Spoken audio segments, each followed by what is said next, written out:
organizations to greater success, as well as developing the human systems to maximize their potential. And so we're going to do this in a couple unique ways, and we'll cover those now. So our first aspect of our business is executive coaching, and now this is my personal favorite part. We're going to have a 4-category approach to executive coaching. We'll start out by working with that leader to identify their strengths. We're going to use Gallup Strengths Finder.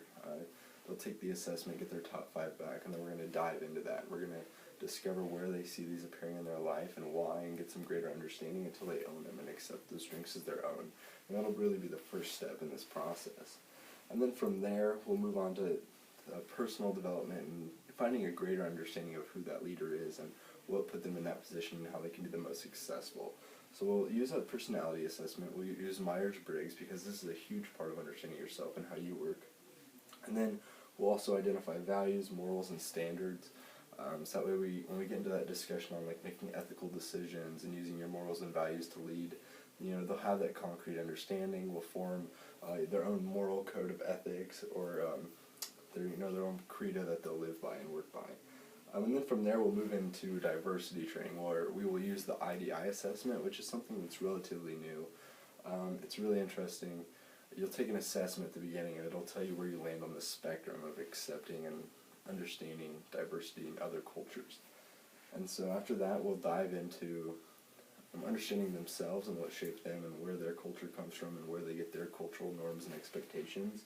And that'll really open the door to having those conversations on how to understand others. And then from there, we'll talk about how to manage diversity, how to use it and utilize it to make your organization the best. And then our final section, we're going to encompass some of the things used in the E-Myth program, which is really focus on helping your business overcome some of those common challenges that shut down a lot of businesses and a lot of operations. And then from there, we're going to take that information in E-Myth and their approaches and strategies, incorporate the 3 things we've learned before, so their strengths, what's important to them, who they are, and how to manage diversity and apply it to those issues that arise that we've identified when we outline their goals for these coaching sessions and work towards that. And then our second part will be our human systems consulting. And this will be done by an organizational industrial psychologist. They'll come in, they'll meet with the client, they'll identify problems, they'll identify goals, and then through several hours of observation and interviews with employees and viewing the human systems and the organizational structure, they'll determine what the greatest challenges are, where the areas of concern are, and where the strengths and greatest opportunities for improvement might be, and they'll identify solutions and create a unique implementation plan, and then they'll work with management, get them in a position where they're comfortable to implement that and be successful and get this new solution to stick and stay. And then there'll be bi-yearly follow-ups, and of course our team will always be accessible by phone or for emergency visit if anything is needed. And then, so why do we want to do this? I think often people overlook the greatest resource which we have on this earth, which is people. Technology is constantly advancing, and Earth gives us a lot of things to work with as well, but really at the end of the day, people are creating those things, making those advancements, so people are really our greatest resource, and we want to optimize them and help them perform better. This is also a huge hiring advantage to companies. The best people want to work in the best systems. And at the end of the day, you can cut spending, you can create incentive programs to motivate people, but if they're not in a place to succeed and have the right surroundings and systems to help them excel, they just won't perform. So this is an opportunity to really increase your margins and help these companies perform. As far as growth, is this necessary? Is this really a thing?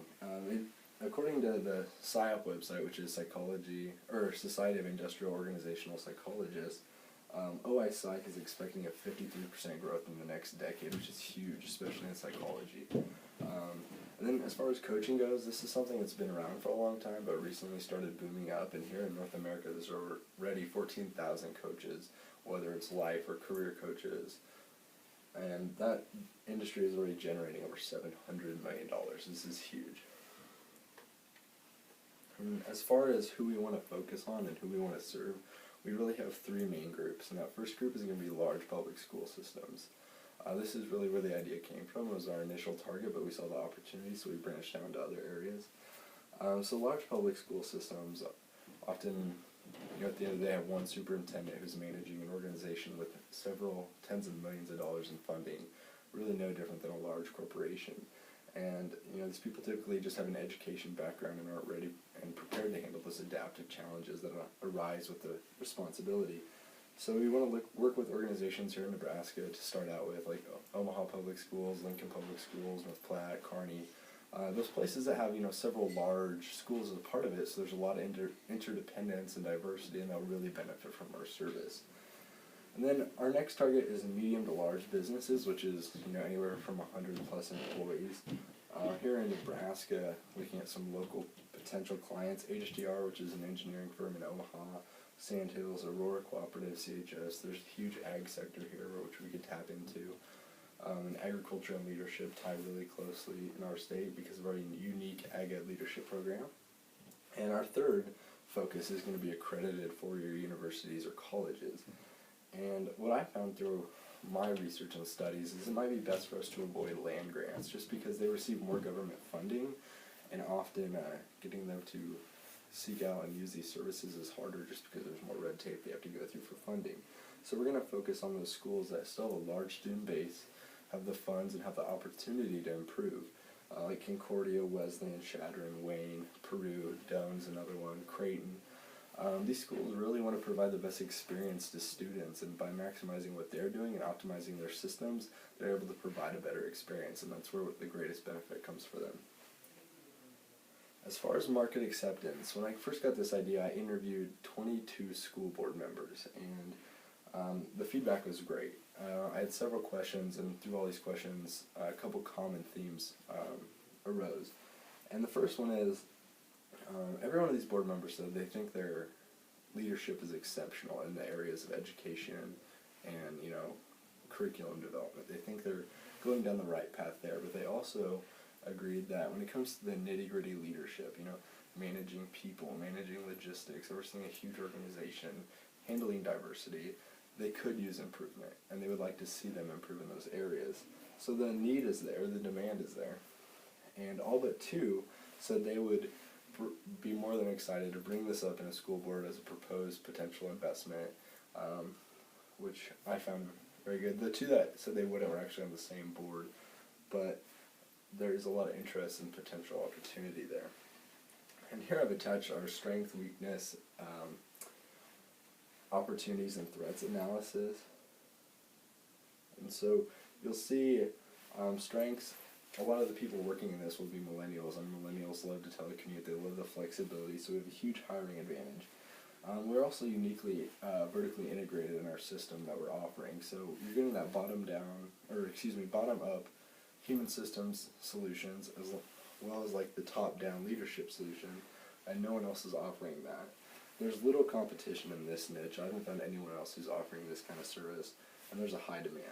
As far as weaknesses go, traditional marketing is not going to work. Running advertisements in newspapers and putting commercials on TV aren't going to bring a business. We're going to have boots on the ground,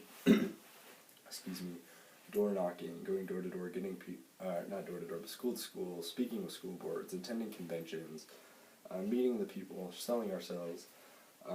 It also relies on word of mouth, so we really have to prove ourselves. And you'll also see the inter-communication organization and logistics will be a challenge with everyone working from home. If you're not on top of it and managing it correctly, it can really get out of hand, and you'll have increased costs. Opportunities, there's really an unlimited number of clients. And we'll also have the opportunity to grow ourselves with our success. Threats, when you see like a recession like what happened in 2008, services like ours typically take a large hit, but we think we can definitely weather that storm by focusing on industries that aren't affected by the recessions, or lowering our costs, or just focusing more on those academia markets. And then the fast growth of the industry, it could be a saturated market one day, and we're hoping that our unique niche will keep us separated from the crowd. Organizational structure, we have 4 parts: CEO, organizational rep, coaches, and psychologists. CEO, which would be me, The first year, though, I plan to wear all 4 hats, meet with people, coach executives, and work with the organization to develop new systems. And then here's a 5-year projected income. So this first year is just myself working with 6 clients. And then we want to increase every year. This last year, you'll see our numbers go down a little bit in net income, and that's because we have hired our 9th staff member, which is really the optimal number where we want to stick out and maximize ourselves at. And so all these employees that we hired on in the first 2 and 3 years, second and third year, have reached higher grade of pay where they're going to level out. So we have some higher costs. And after that, I expect year 6, 7, and 8 to be closer to these 2 numbers in costs, or in income, excuse me. And for startup costs, $10,000 for myself to become a certified executive coach, $2,500 for the Gallup, $5,000 for the E-Myth, and then $500 for the IDI training, and then $7,000 emergency fund.